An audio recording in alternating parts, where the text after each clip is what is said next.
Latest updates ఎప్పటికప్పుడు పొందడానికి studio యువ వాట్సాప్ ఛానల్ ని ఫాలో అవ్వండి. లింక్ డిస్క్రిప్షన్ లో ఉంది. అయితే ఆదికేశవ రిజల్ట్ తర్వాత మెగా హీరోలు అదే మెగాస్టార్ చిరంజీవి కూడా వైష్ణవ్ కెరీర్ మీద కాస్త ఫోకస్ చేయాలని అనుకుంటున్నారట. మెగా మేనల్లుడు వైష్ణవ్ తేజ్ తన తొలి సినిమాతోనే సెన్సేషనల్ హిట్ అందుకున్నాడు. ఉప్పెనతో వైష్ణవ్ తేజ్ అందుకున్న సక్సెస్ గురించి అందరికీ తెలిసిందే. మెగా ఫ్యామిలీ నుంచి వచ్చిన ఈ యువ హీరో మొదటి సినిమాతోనే 100 కోట్ల మార్కును టచ్ చేశాడు. ఉప్పెన హిట్ తర్వాత వైష్ణవ్ తేజ్ వరుసగా సినిమాలు చేశాడు. కానీ ఆ సినిమాలన్నీ కూడా ఫ్లాప్ అవుతూనే వచ్చాయి. ముఖ్యంగా అతని చివరి సినిమా అదే ఆదికేశవ్ అయితే మాత్రం డిజాస్టర్ కా బాప్ అనిపించింది.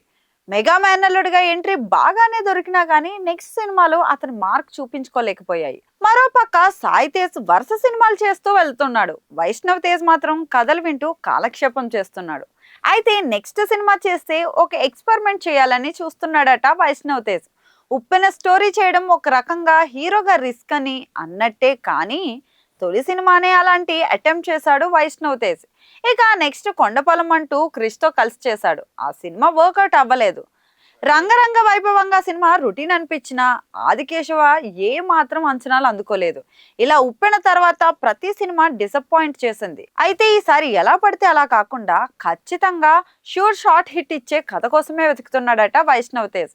ఎంత మెగా సపోర్ట్ ఉన్నా కానీ యువ హీరోగా తన కథలు తానే సెలెక్ట్ చేసుకోవాల్సిన అవసరం అయితే ఉంది.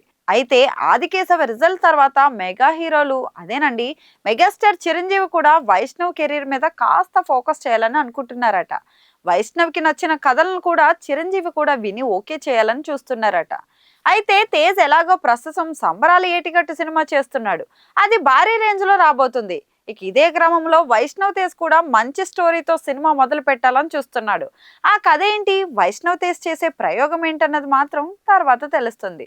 మళ్ళీ కెరీర్ లో ఉప్పెన లాంటి సక్సెస్ కోసం ఎదురు చూస్తున్న వైష్ణవ్ తేజ్ కి ఆ రేంజ్ సక్సెస్ ఇచ్చే డైరెక్టర్ ఎవరో చూడాలి.